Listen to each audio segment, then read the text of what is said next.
Hello everyone, I'm audible.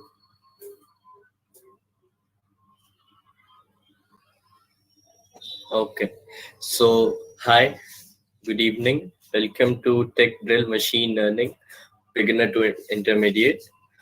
My name is Ravi Rana. I'm a mentor for machine learning, and today we'll be covering data cleaning and pre-processing. So to recap what we did in the past 2 days, on day one we talked about what machine learning is, where to use machine learning, and why do we use machine learning, and how do it differ from uh, the traditional programming aspects. And on day two, we talked about one of the most important algorithms in machine learning, and that is linear regression.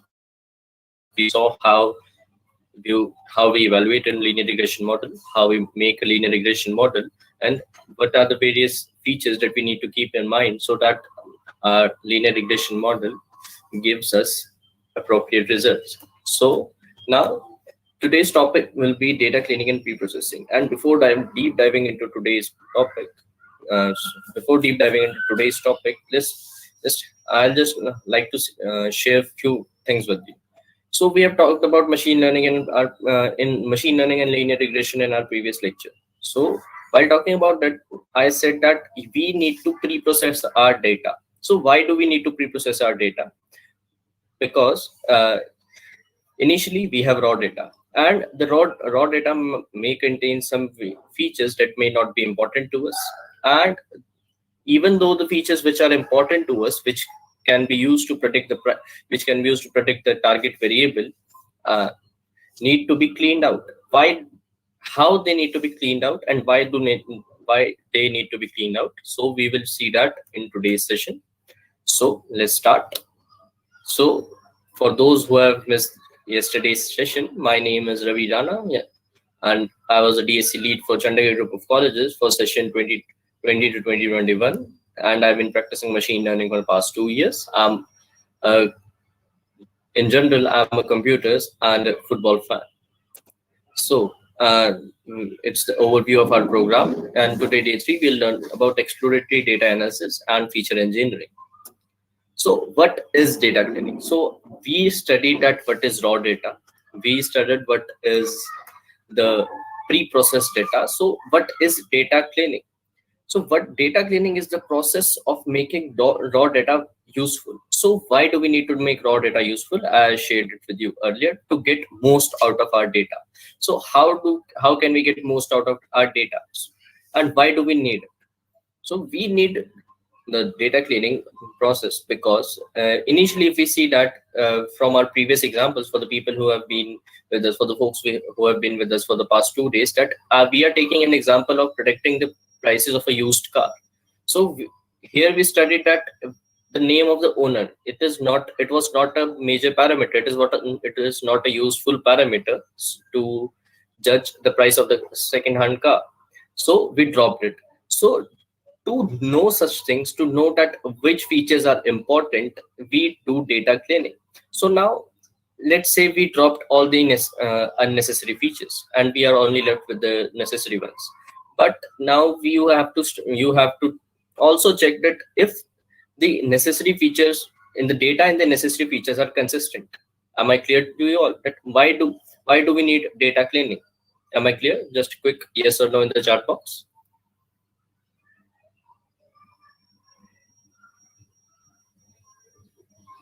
Okay.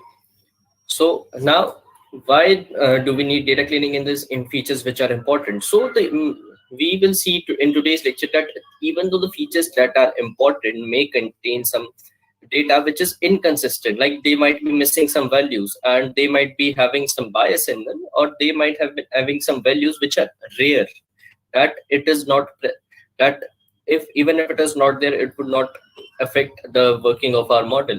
So to get those insights and to free our data from that problems, we do data cleaning. So what are the benefits of data cleaning?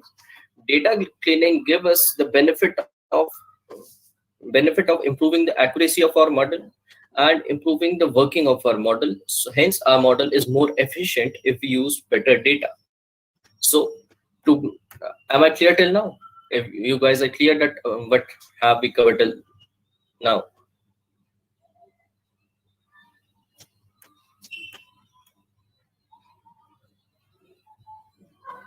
Okay, so moving forward, we have covered what is data cleaning, why data cleaning, and now let's see an example of it. So over here, when I'm pointing this my mouse, my pointer is that here the data is corrupted. What do I mean when I say corrupted data? So in yesterday's session in linear regression, we studied what are these data points? These data points are the actual points, the actual values. And what does this line represent? This line represent are the line our linear regression model fit into these data points. Okay, is someone having any problem with this concept that the line which is fit? We covered it in the yesterday's session.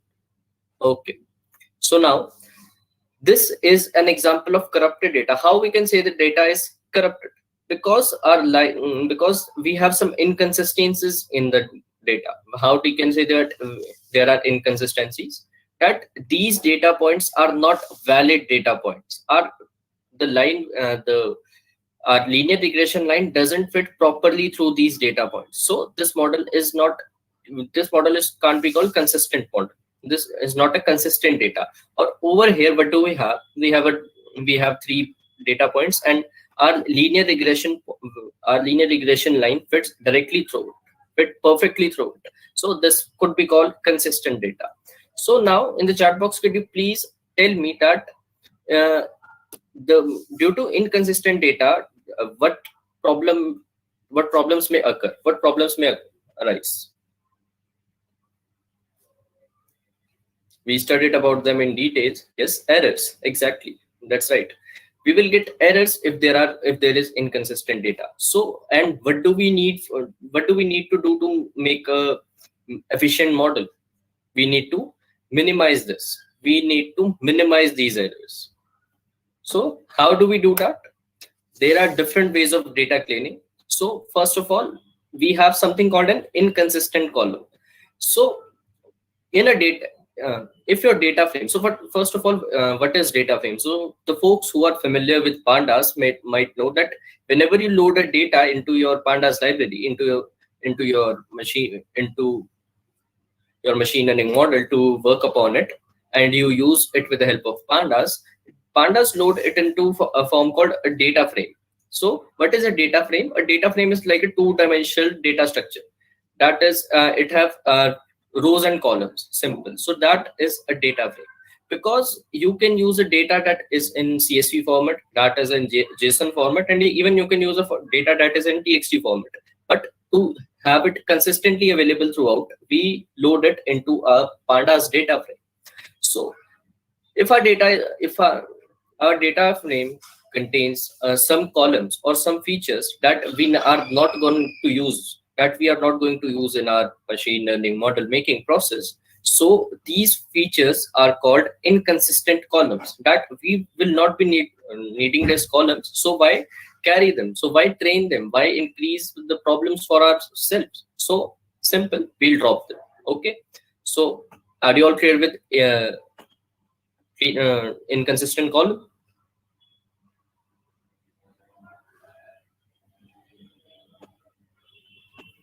Okay, so now we have a second problem, missing data. So what is missing data? So missing data can be evaluated as sometimes you have some features. Sometimes you have some features that the features are not available. Like I'll say that I have a feature while predicting the price of a second-hand car, that is that uh, let's say the engine capacity. So some cars might be missing some values. So suppose at point 10, at number 10, I have a detail of a car that have a and I don't know a sitting capacity of it. And it is simply given, not zero. I'm not talking about that the sitting capacity is here is zero. The sitting capacity is simply not available to me. So these values are called missing values. So now how missing values are different from zero values? So in computer science, generally in computer science, an NaN value or a not available value is different from a zero value, because zero defines an entity. Zero defines something that if you have nothing, it is zero. And what does NA means, what is NAN? Short form for not a number means that even you don't know that if you have that value or not. The computer simply does not know about that value. Okay, so this is a difference between 0 and NA values. So missing values are NA values or not available values, and they can give problems, and they can rise to it can rise to inconsistencies in our model. So if you find any missing values in your data set, what do? You can leave it as it is, but it will lead to inconsistencies.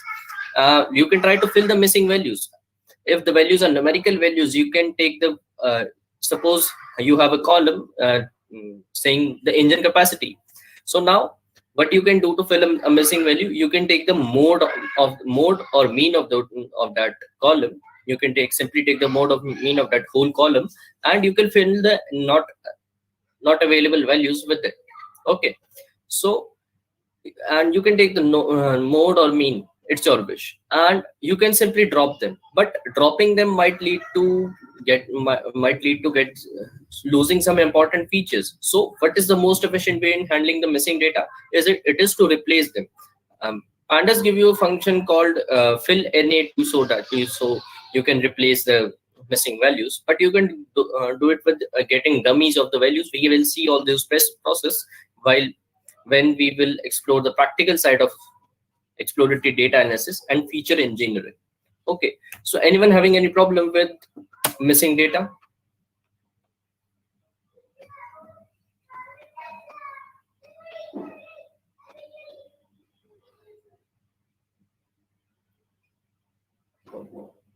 So now let's move forward, and we have an outlier. So what is an outlier? An outlier, simply in layman terms, how will you define an outlier? A value that lies beyond the scope. So what do we mean that a value lies beyond the scope? So first of all, we'll analyze the value of a feature. Suppose you have a feature. Let's focus back to our example of the engine capacity example. Okay, so in the engine capacity, so we have the most common available engine capacities in the market. To my knowledge, there might be more, but to my knowledge is the 800 to 1600 cc engines. Okay, so all of your values might be lying between 800 to 600. Am I right? So now what does an outlier define? An outlier is the outlier is a value which can give you an answer which lies certainly beyond that scope. So in our example, we have the values between 800 to 1600 cc's, 800 to 1600 cc capacity. But suppose you are given a value that signifies that the engine capacity is 2500. So that values lies significantly beyond our range. So those values is called outlier because it lies beyond our range. So according to Wikipedia, in statistics, an outlier is a data point that differs significantly from others. Okay, so now, but it doesn't mean that it might be a bad value. It might be bad of having an outlier. Suppose there might be there might be a car that is having a significantly greater engine capacity. Suppose that is a special car. So not all outliers are bad data points, as I've mentioned in this slide. Some can be errors, but others are the valid values. Okay, so first of all, to define to find out an outlier, we can use box plot, we can use scatter plot, and we can use z-score.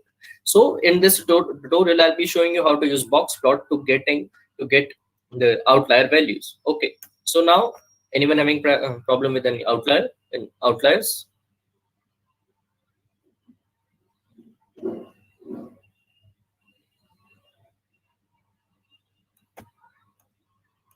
Okay, so now moving forward, we have duplicate rows. I think it is clear with the heading itself that what may be duplicate rows. So the data set might contain some duplicate rows, like it can contain another row, it can contain another data point. So it might lead to some you can say it can lead to some bias, because it might give a more the data set can skew to something somewhat more towards that duplicate value. because the number will increase in its favor. So you need to remove the duplicate rows, and it's the simplest method in while using pandas, that it's simply you can remove duplicate rows using dataset and drop duplicates. It will all remove all the duplicate rows. Okay. So now tidy dataset. So a tidy dataset means that every column represent separate variable and each row represent individual observation. So what do we mean by this sentence? That in this every column we have different features, and each row, you all know the concept of rows and columns, right? That what are rows and what are columns? Okay, just 1 year still now. Okay, so a tidy data set is a data set in which every row in which every column has separate variables. So what a different column represent? Columns represent a different column represent different features. So in a tidy data set, every feature have separate variables, and every row have individual observation, because in rows we have observations or data points. So every row have individual observations. So now sometimes we have untidy data sets. What does it mean? That in untidy data set we have columns that represent values but not variables. And what do we now do to get this data set to be tidy? That what do we do so to get the data set to become more clean, that every column represents separate variable and every row represent each individual observation? You just use a function called pandas.melt. So pandas.melt, what does it does? That it can turn untidy data into tidy data. So now suppose you have converted your untidy data set to a tidy data set. So now what you do? You can use the function pandas.dataframe.pivot for unmelting the tidy data. What is unmelting the tidy data? You can roll back the changes in some sort of way. Okay, so that is tidy data set. So is someone having any problem till here?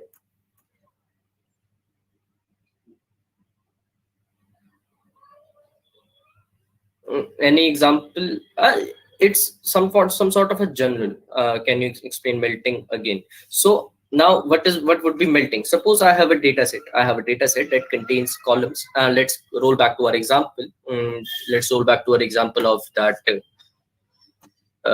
Let's roll back to our example of this used car price prediction. So now I have some features in it. Let's say I have features. Let's roll back to our previous features, that we can say that the engine capacity and the sitting capacity and the tire condition and the how old the number of miles driven by the car. So suppose in this data set you have every column represent each variable. So every column has its own entity. So every columns, the engine capacity will only represent engine capacity. The condition of tires would only represent the condition of tires, and every row, which means every data points will have its individual value, that it will not be clustered. It will not have any different value. Okay, so now it is called a tidy data set. So now how a data set can become tidy? But every column can't be a variable, right? There will be values. So yes, exactly that I am saying, that every column has individual variable, that every column has its own values. That's what I'm trying to say, that every column has its own value. An engine capacity column will not describe the sitting capacity. Okay, so that is a tidy data set. And just the example I gave, that when an engine capacity value gives the condition of the tires, it gives to a rise of an untidy data set. Just you will all be able to visualize the tidiness and the untidiness of it. So now talking about melting is the process of converting that untidy data set to a tidy data set, and for that we use the function called pandas.melt. Okay, so it's simple. You simply just use this function and you do not need to do anything from your side. Okay, so now is tidy data set clear?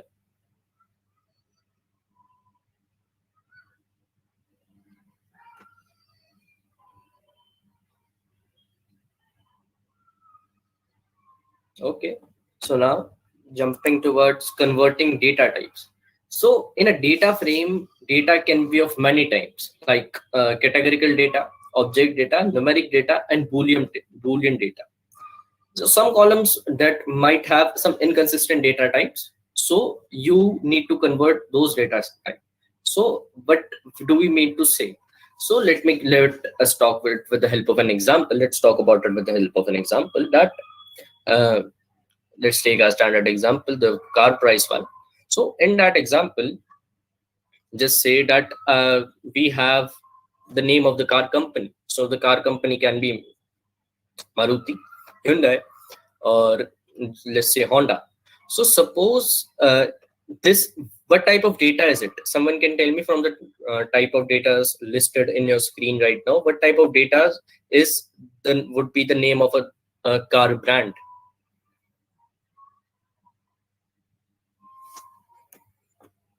Yes, categorical data. Uh, we would have some categories for our car. Okay. So now let's say, but you cannot have the name a car company as 93. Would 93, 93, numerical 93 would be a accepted category for your data? Would, would it be an accepted category for your data? No. So exactly. So now you need to convert those data type. So for that feature, you need to you need to convert this numerical data to categorical data. You need to decide whether to include it or not. That's the future scope. We'll talk about it. We'll see a live example of it right now today. So now this is called converting data types. Okay, so we are playing with converting data types.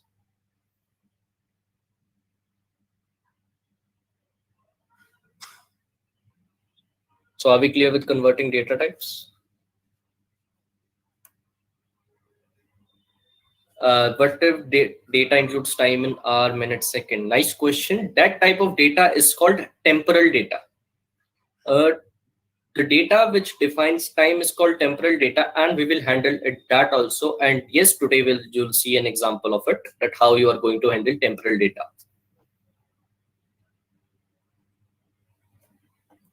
Okay, so now moving towards string manipulation. So string manipulation is just simple. Sometimes you may not even need to do it because we have listed many things right now. We have listed seven things right now, but it is not necessary that you are doing all those seven things. So you will be doing it. You will be doing the different processes according to the need of your data. So let's first talk about string manipulation, and then we'll talk more about it. So what is string manipulation? String manipulation, just as its name suggests, is manipulation of strings, that is changing, passing, matching, or analyzing strings. So I don't think it might be any confusion for what would be string manipulation. So now let's quickly cover concatenation. So what would be concatenation?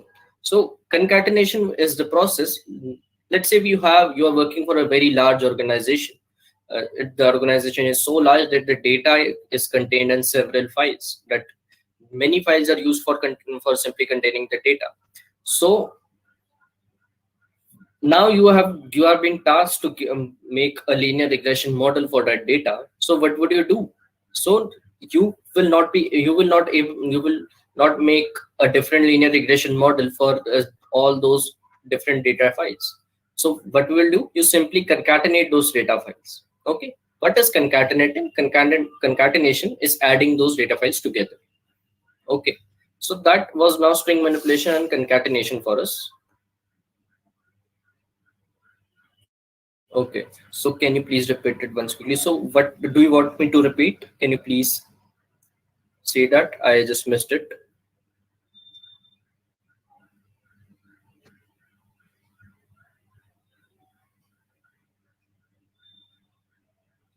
Quick revision till now. So talking about what we have seen till now, we have seen that um, how different types of different types of data cleaning we have inconsistent data.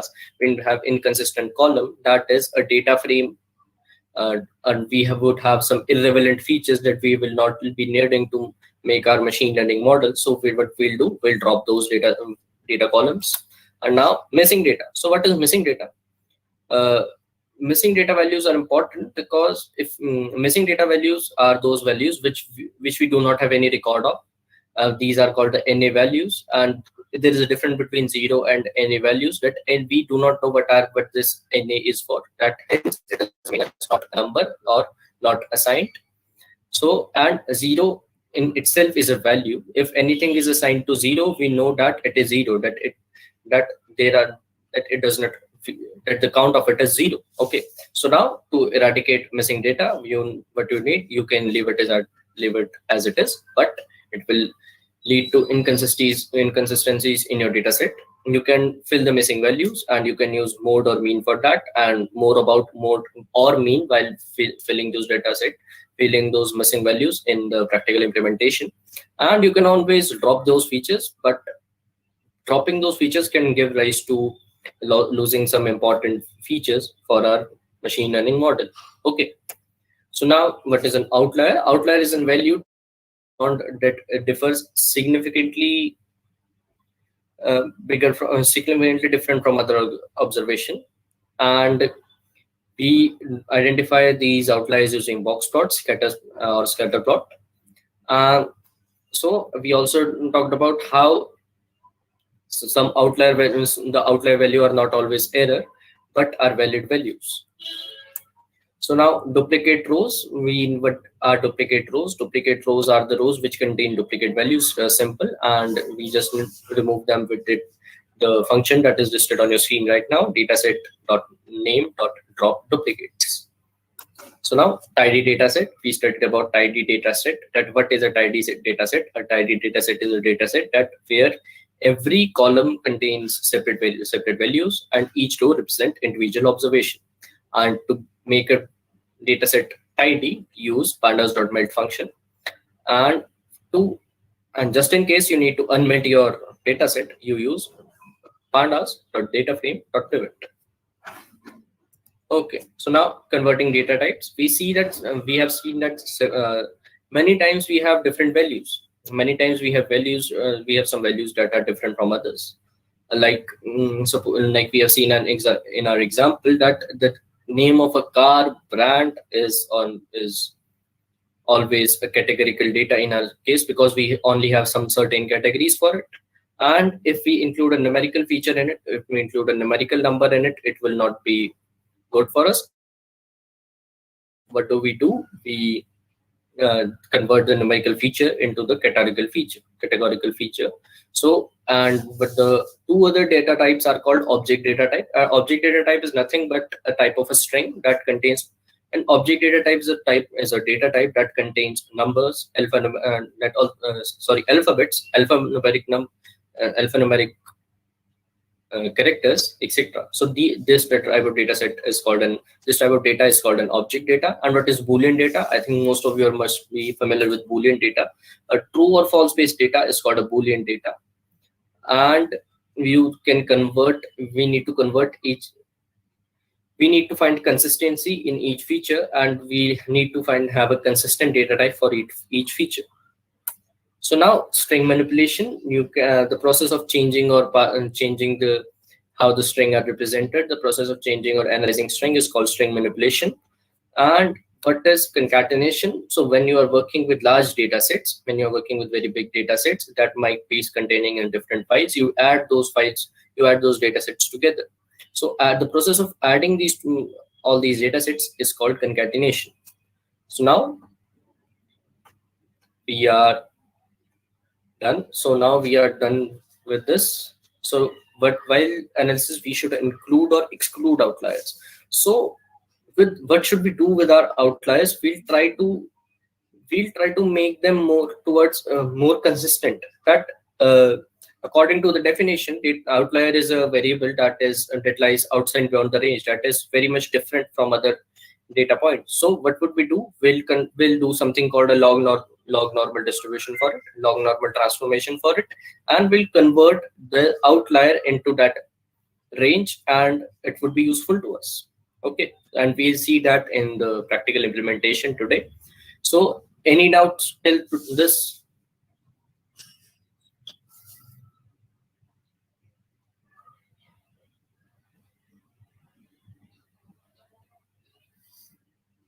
Okay, so just quickly before seeing code, yesterday we had some very great doubts regarding this error minimization, that how would you minimize error. So is anyone having, so we'll talk about that. We'll talk about something we learned about linear regression yesterday, and I'll thought why not just include lasso and edge regression in it, and I'll cover linear regression through code for you, and I'll teach you what is linear regression, what is lasso regression and ridge regression, and you can research on it yourself. So I said that yesterday I said that we select features working on it.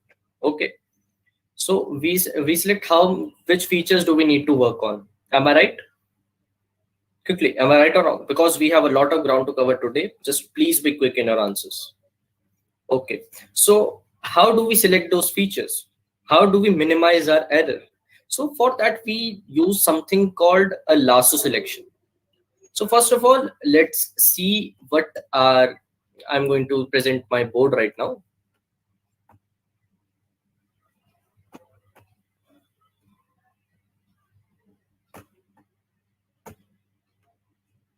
Okay, is my board visible to you, all of you?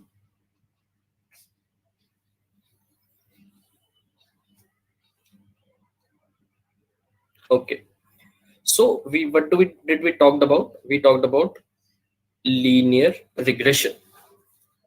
You are not visible. Yes, sorry, I have some electricity problem today, so light light was not available in my room, so I thought why not turn off the camera today. So sorry for that problem. So we talked about linear regression. Okay, so what was linear regression? Uh,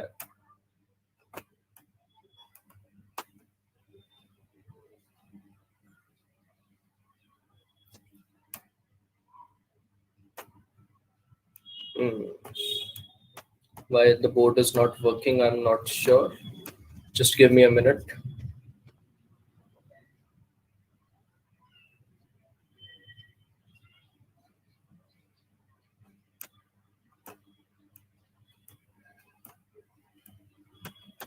Mm, yeah, I'm selecting pen. Actually, I've been writing on my mobile phone. I've been connected the same Jamboard to my mobile so that I could give a better experience to you, because mouse is not. So I'm using a stylus to work.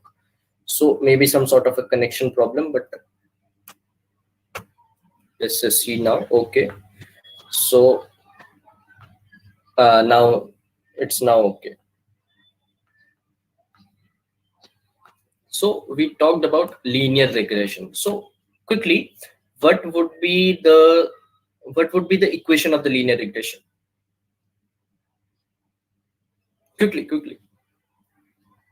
Y is equal to mx plus c. Thank you, Vaibhav. Thank you, Sushant. So now we talked about something called a cost function. So can you just simply write in the chart box that what does cost function represent? We talked about it yesterday a lot. We talked a lot about uh, the cost function yesterday. J, yes, Raj, it's right. So what was J?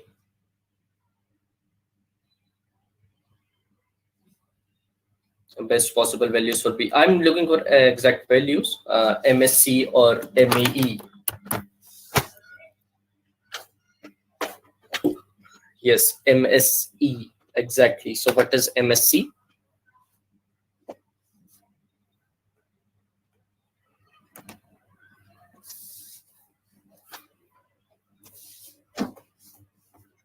MSC is our mean square error. Just guys, give me a second. I'm just rearranging.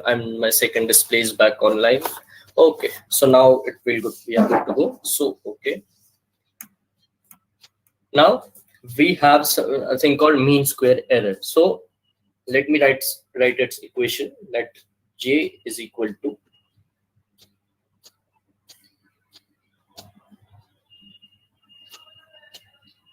1 upon n sigma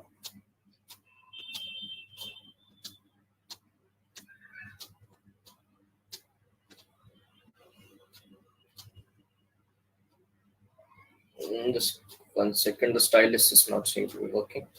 Okay, I is equal to 1 y minus y cap square. So quickly in the chat box, can someone tell me what is the value of, what is the meaning of y and y cap? What is y? What is y? What is y here?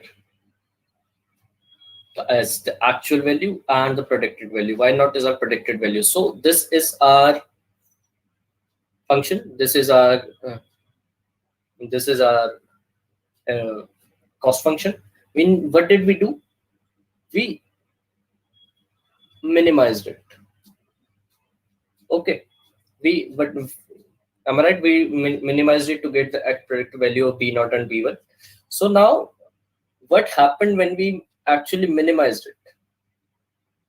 So when we use that in our linear regression, when we use this function in our linear, when we minimize this function in our linear regression, what happened? Let's see with an example that we have this graph. Okay. So we minimized our values. So now it's fitting perfectly. So it's fitting perfectly on our training data. On what type of data? Training data. So what is training data? Someone please, someone from in the chat box, please. What is training data?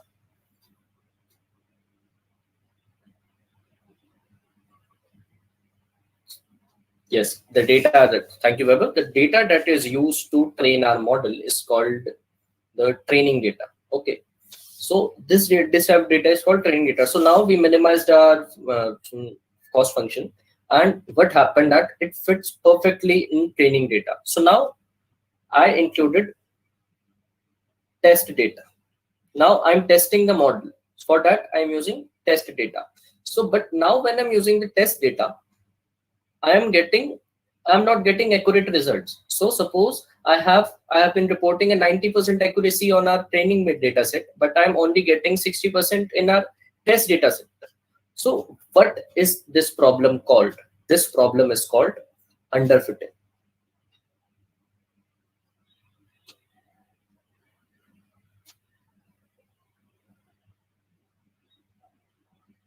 Sorry for my bad handwriting.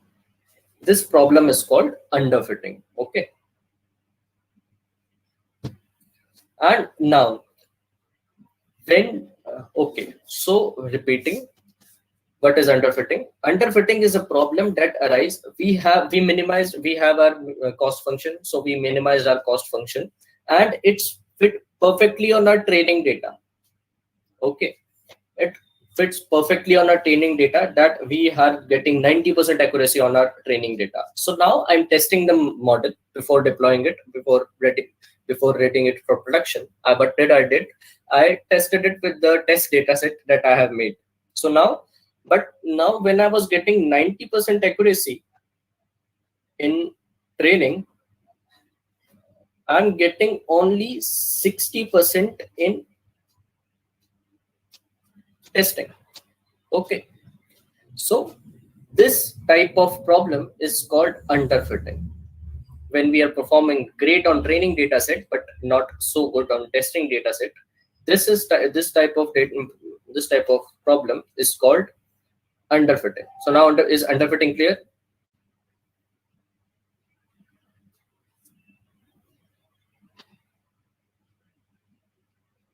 So why does underfitting occur? Underfitting occurs because of high bias. Okay. So we studied about bias yesterday. So the greater the bias, when the bias will increase, the direct response would be the increase in underfitting. So now what would we have in overfitting? Okay.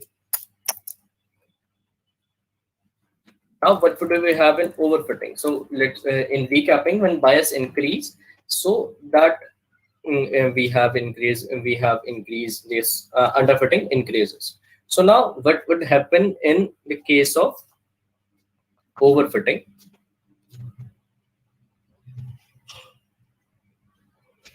In overfitting, what happens that our machine learning model learns unnecessary patterns from the data, from the noise in the data. So what would be the noise in our data set that the features that are not needed, let's say for example, and for some features that are not valuable. So our machine learning model learns that from the data. So what would it result in? It result in the increase of variance. And when the variance increases, our model overfits.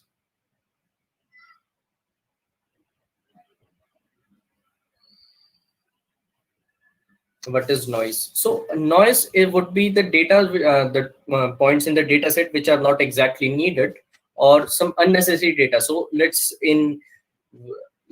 talk about noise in something in the sense for something we are more familiar. We are familiar with the noise in frequency communication. So what is noise in frequency communication is that the unnecessary cluster, that unnecessary signals that are sent.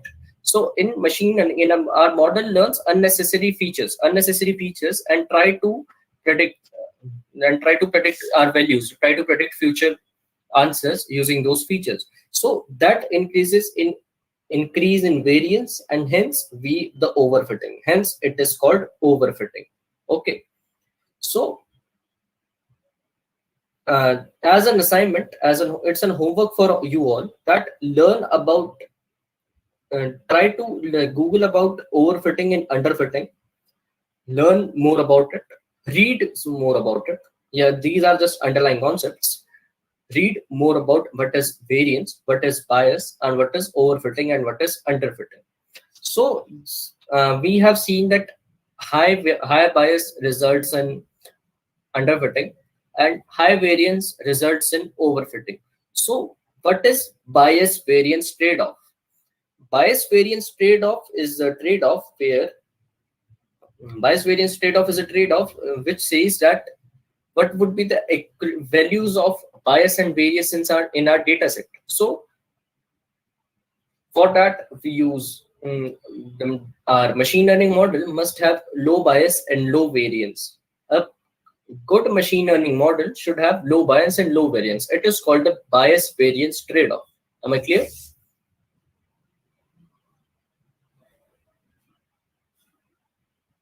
What does trade-off mean? So trade-off means that a relationship between these two.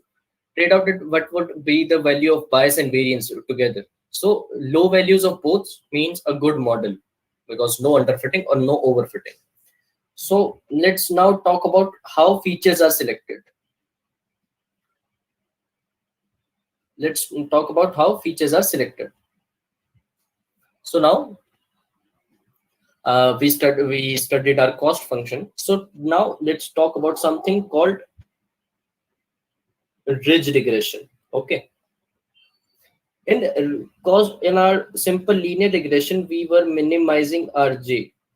Okay.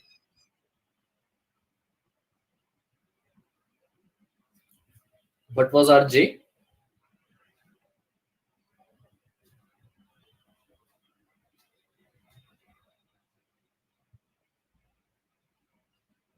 Y minus Y cap square. So we were only minimizing this. So now what did it result in? So let's say you have the value of y minus y cap is equal to 0. Okay, let's say the value of this is 0.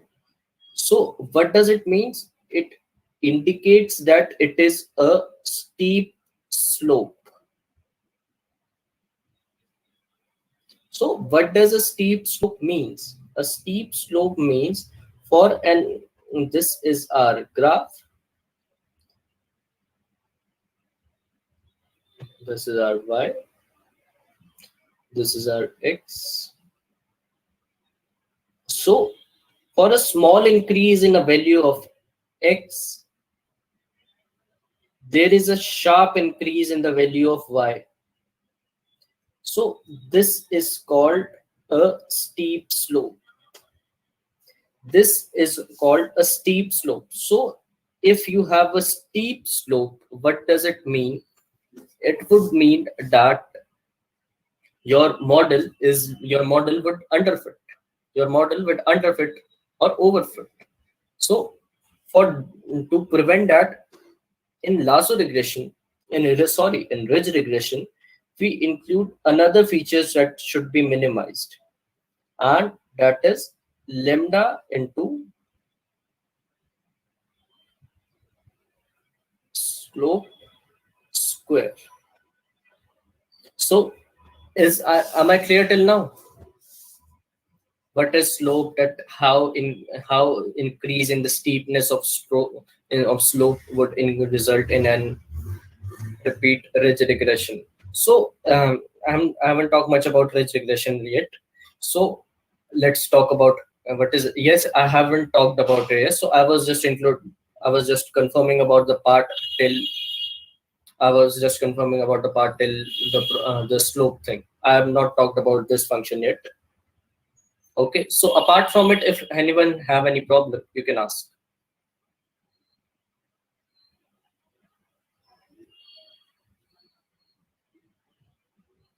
Okay. So now we have this. We include this property in in ridge regression. So what is this property? Lambda is just a constant, just like we saw learning rate yesterday in gradient descent. We saw learning rate in gradient descent, and what was slope square? The slope square is the feature. Slope square is a thing. Slope square is the value. Is the value of the slope, and you just square it. Okay. So you need not to worry about what with the value of slope. It would be automatically be calculated. You just provide the value of lambda. So what is lambda? Lambda is just a constant, and it multiplied with the value of slope square, or lambda into m. So now talking about m, what was m? So we saw that y is equal to mx plus c. So what was m in this equation? I'm just getting to it. Vaibhav. M, and in mathematical term, we also called m slope, right? Thank you, Bowman. So we talked m as m was slope. So you can see that this is the value of slope. M is the value of the slope in our linear regression. Value of slope in our function. Okay, so you just multiply the value of lambda to our slope. Okay, so this would be you can say this would be that you might not be saying that, Ravi, but now what would we do when you have multiple parameters, that it is multiple linear regression? So now equation of a multiple linear regression, you have y is equal to m1 x1 plus m2 x2 plus c. Okay, so now your the first function will remain same, and your answer would be lambda into m1 plus m2 whole square. You will just add values of different slopes. Okay, so is it clear? I guess there it won't be a straight line, right? No, it will be a slide. It will be a straight line. it could also be a straight line. Okay, it was not a compulsion that it won't be a straight line. It can be somewhat a screwed line, some skewed line. It might not pass through the origin, it might pass through the other points, but it would be a line, straight line. You see, regression is always fitting a straight line through it, through our data points. Okay, so now is the concept of ridge regression clear? So someone is it intersection of two straight line? No, a slope is somewhat different. A slope is the projection of a point towards the line. Just read about it. I'm not certainly sure how to make slope. Sorry, I'm admitting it. It is rather good to be admitting of not knowing something than teach you something that even I'm not sure of. So please check about how you can represent a slope. Okay, so now yes, that would be a mathematical equation of slope. So that's what I'm saying, that I can give you some mathematical equation, and I can give you provide you this underlying theoretical concept, but I do not have an example where I can clearly and show you. I don't think that I would be able to clearly show you what the slope is. So a quick Google search right now would be a great thing for you. So now let's, for the meantime, let's revisit the ridge thing. That why did we add this? Okay, so why did we add this? Because we added this feature into this. We added this values into this to penalize our slope. So now you can see that here our slope is increasing steeply with the value of x. Okay, so here you can understand, here you can somewhat see what is slope is. So here this is slope for 2 points. So here you can see that from this point to this point our slope is increasing steeply. This is using the traditional cost function. Okay, so now what I have done, so this you can see that this is increasing steeply. Okay, our traditional cost function is increasing steeply. So now what I have done, I've just added the values that I have seen, that we have just added lambda into m square. We just added lambda into m square into the rj. So now what would it happen? So now our line would be somewhat like this. Okay, so here our slope is not increasing so much steeply. Okay, it's just some cluttered. I'll make a clear one. So now let's say this is the line that I got while making this equation, by reducing this new equation by. So now earlier when I moved from this point to this point, it was a steep slope, but now when I'm reducing this point to this point, here you can see the slope is less steep. So what is the use of reducing the slope? When you reduce the slope, you penalize your large errors. So yesterday I talked about penalizing large errors. It means you minimize large errors. So this is how you minimize large error, by reducing the slope. Okay, so when a feature gains a very great weight, so what is it happening under the hood? Let's understand. When a feature gets very big great weight, it means it gets more importance. And sometimes during training, some features get more importance, gets more weights than the others, which results in a great training accuracy. But now when you test it, you are getting less accuracy. So we understood this phenomenon as underfitting. Okay, so now when underfitting or overfitting occurs, what does it mean? That we are considering features which are not good enough for our consideration. Okay, so now by reducing the slope, we are decreasing the value of weights and hence decreasing the importance of such features. So I hope am I clear till now? Clear to you? So is ridge thing clear right now? Is ridge regression, why do we add it, how do we add it, what do we do it, what is use of slope, is clear right now? Please some more responses. Is it clear right now?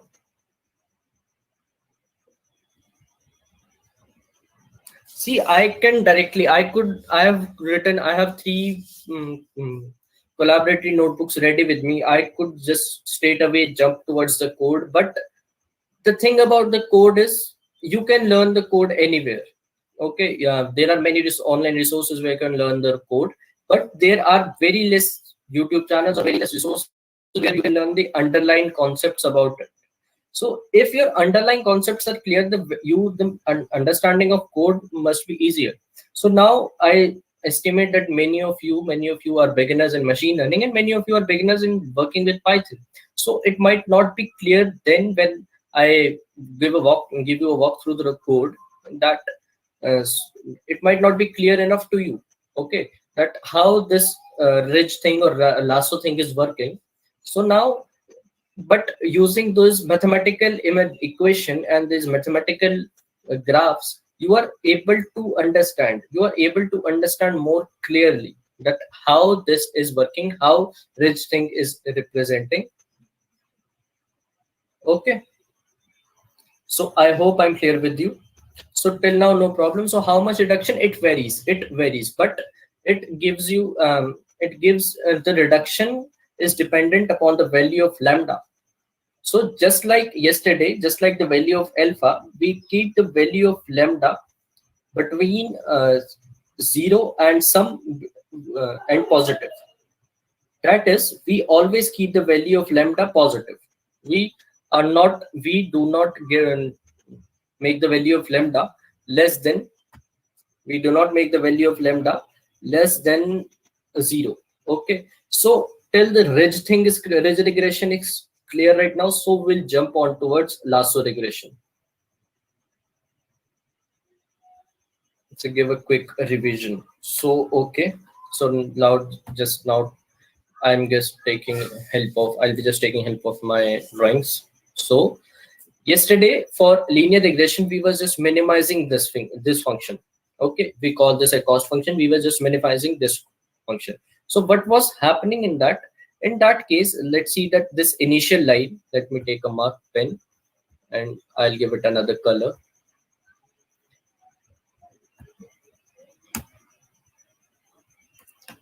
So you can see this line, okay, which I pointed out with a different color. So this line was the result of using linear regression, was the result of minimizing just the cost function for it. And what it did for us, it increased the value of slope. The slope became steep. So when the slope becomes steep, when the slope is steep, what did you get? You get underfitting, you get overfitting.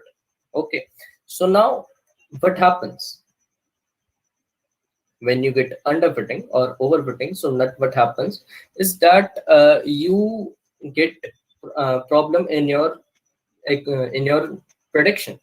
Would you get problem? When you are testing your prediction using the test data set.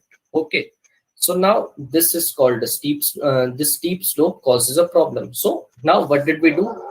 We utilized a feature, we utilized an algorithm called ridge regression. You all are just I'm just making you understand what is the use of ridge regression here. uh, take it as an assignment with you. If you have something that is not covered, that's something you want to cover and get some more details with it, the best possible procedure for it might be just googling it. There are many great articles for it, and read about it. The much you read in machine learning, the better you will get theoretically, and the better you get theoretically, the better you will understand your problem statements, and better you'll be able to implement them, and the better solutions you will get.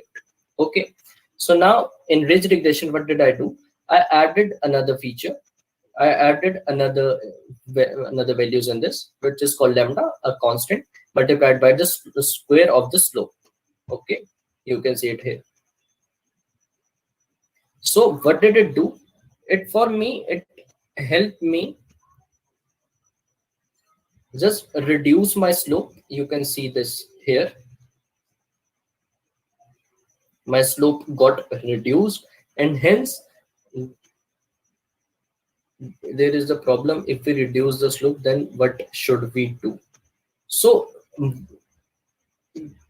that's it. We are I'm not sure if I'm getting your question right, but I'm just perceiving that now you have reduced the slope, that then it might get overfitting or underfitting. So now you have reduced your slope. So when you reduce your slope, it automatically your equation, automatically your whole value is automatically your whole algorithm will give you a better answer. So J is the value of error. Adding some value in it will increase the value of error. That not might exactly be true. You can get a negative value in it, and if you get a negative value in it, the value of error would reduce. Am I right or wrong? So this is why, and you are saying the slope is reducing. So when the something reduces, the value gets towards positive end of the number line or towards the negative end of the number line.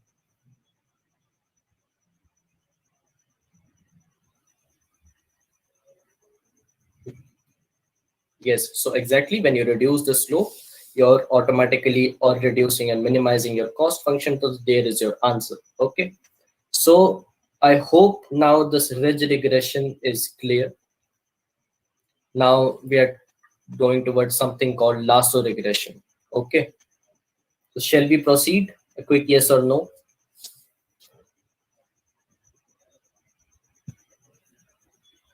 Okay. So now, what is lasso regression?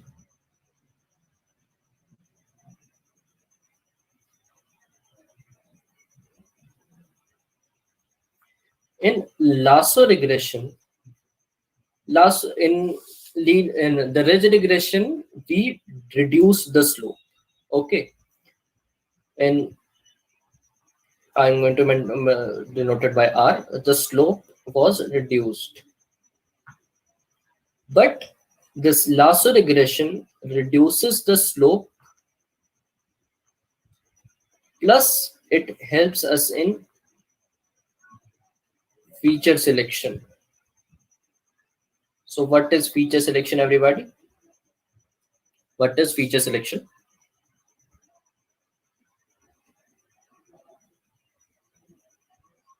What is feature selection? Please hurry up.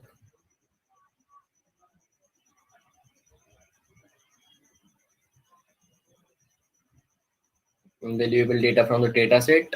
It's right answer. And anyone else? Can anyone want to have a different try? So the feature selection, let's cut to this chase. Yes, that was also selecting features that are more useful. So now ridge regression helped us to reduce the slope, helps us reduce the variance and the bias of the data set. But now how lasso regression will help us? So lasso regression will help us by giving us features, by giving us important features that we need to work, that we can select. Okay. Am I clear?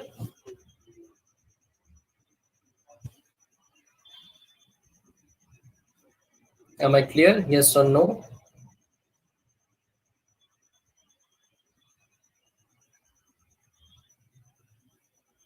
Okay. So now we'll see how this lasso regression helps in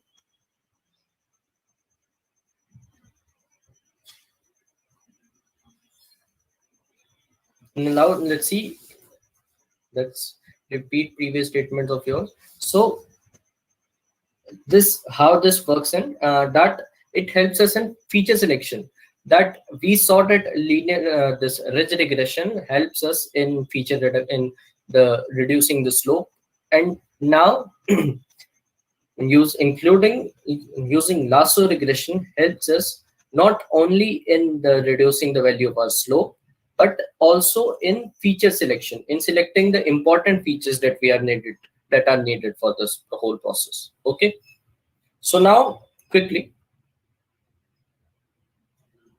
talking about lasso and talking about lasso regression.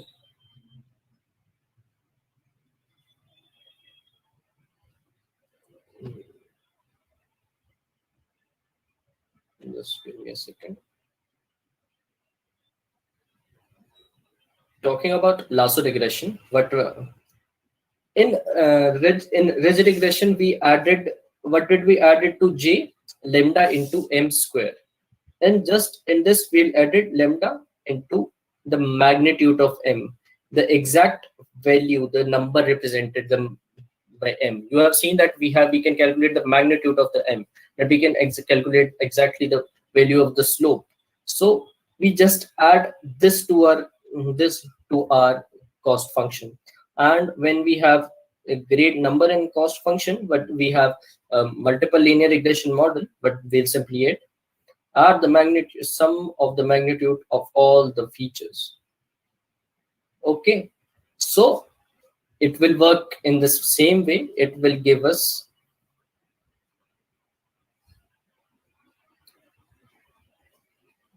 it will reduce the slope for us.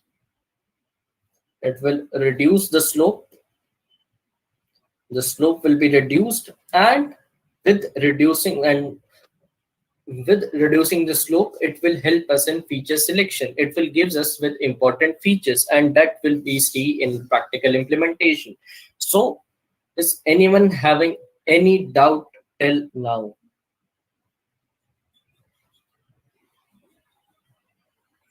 Please, in today's class, we covered many important theoretical concepts. Is anyone having any doubt till now? Clear? No. Thank you. Thank you. Can you take one example to differentiate both? I think they are pretty much simple, but Sushant, they are pretty much simple. So in linear regression, but suppose you are having let's take our just in Hindi, we have a saying that Sarkari example. Let's take our Sarkari example that we are talking about for past 3 days, that predicting the price of the used cars. So now, while predicting the price of the used cars, we were seeing many. Let's say, Sushant, you were making a machine learning model for predicting the price of the used car, but you get into a roadblock, you get into a problem that your model underfitted, that your model gave you different answers. Your model gave you incorrect answer. So while testing the data. So now what did you do? You implemented something called ridge regression. So now what did ridge regression did for you? Ridge regression improved your performance on both on the testing data and the training data. But now you think that you were not satisfied. You needed more things. You needed more accuracy. You needed more efficiency. You were hungry for more power. We can say that. So now what did you do? You used lasso regression for it. So what did lasso use? Lasso feature selection for it. You are using lasso regression concept, but you are using lasso feature selection feature for it. Okay. So now what did help you? Lasso feature selection gives you the important features, the features that you are most likely, that are most important while predicting the price of the car. So it might have been neglected the so lasso regression is like adding all the relevant slope with lambda, I guess. No, that's the beauty of it. It adds all the slopes and then gives us the answer. Okay, it adds all the slopes for us and then gives us the answer. Multiply with lambda, it adds all the slopes. Okay, so now coming back to our example. So in lasso, what did you do? Lasso gives you the important features, the features that it perceived to be important. So now when your unimportant features were neglected, your machine learning model trained on less features, but those features were important. So what did it do? It gave us you more efficient and accurate answers. So I think I'm now clear to all of you. Am I clear to all of you?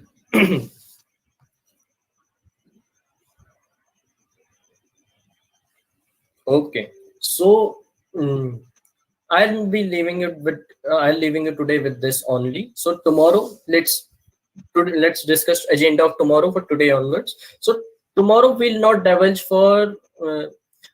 in theoretical concepts. We'll go all guns blazing. Towards the code. We'll study advanced house price prediction dataset. Why I've chosen this dataset? Because many tutorials are available for it. So can we increase our teaching time, please? So, Sushant, why we confined it to 1 hour to 1.5 hour only? Because if you study many things, I'll be easy. I have material prepared for whole 7 days. I can easily be going on for till midnight. I'll be starting from 7 and I'll be going to about 10 or 11. But the thing is, when you study in some short burst, you study for 1 hour to 1.5 hour. So now what happens is that you remember what I say. So let's say I continue studying till I'll we are continuing. I'm continuing to teach you till 10 or 11. So what would it do? That if then let's say today I'm using some concept that we have. I taught you the concept of this cost function yesterday. So by let's say if I covered it in 1 day, so it might be a chance that you forget that it was covered before 2 3 years. Because if you study for a long stretch these things, if you study those complex theoretical concepts for a long stretch, you tend to forget things. Okay, so that's why I'm leaving you with this. I was planning to include code session. Yes, Conceded just added that we would have a bad recall, and we'll talk about recall precision in our subsequent lectures when we'll talk more about classification. So now I was planning to include the code for today, but I am thinking that it would be only be great if if we leave it to the till now, and tomorrow we can study for 2 and 2.5 hours, and we will cover all of the code for tomorrow. And I promise that tomorrow's session would be long, because understanding code is different from understanding theory. Okay, so leaving you here, and I'm now stopping my screen sharing. So if you have any doubts, you can ask. If you have any doubts related to machine learning, if you have any doubt related to any session, you can ask right now. Please teach us how to remove error in Python from dataset. That's what is I'm saying, Shashank. Tomorrow's session would be all about it.